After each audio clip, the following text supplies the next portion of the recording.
Deputy Chief Minister and NPP State President Preston Tingsong has said that they will have to diagnose, examine and review the style of functioning of the party. The party will also have a review meeting soon to find out the loopholes that led to the downfall of the NPP in the Lok Sabha elections.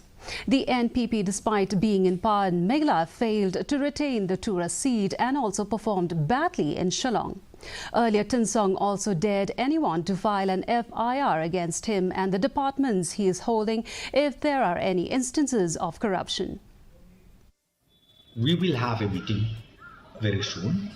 We will examine, we will review, we will discuss, we will find out where is the loopholes, where is the minus, where is the plus.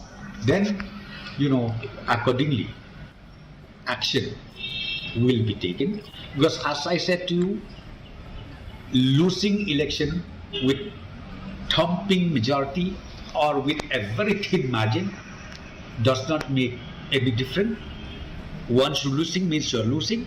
Once you're winning means you are winning. So our party is therefore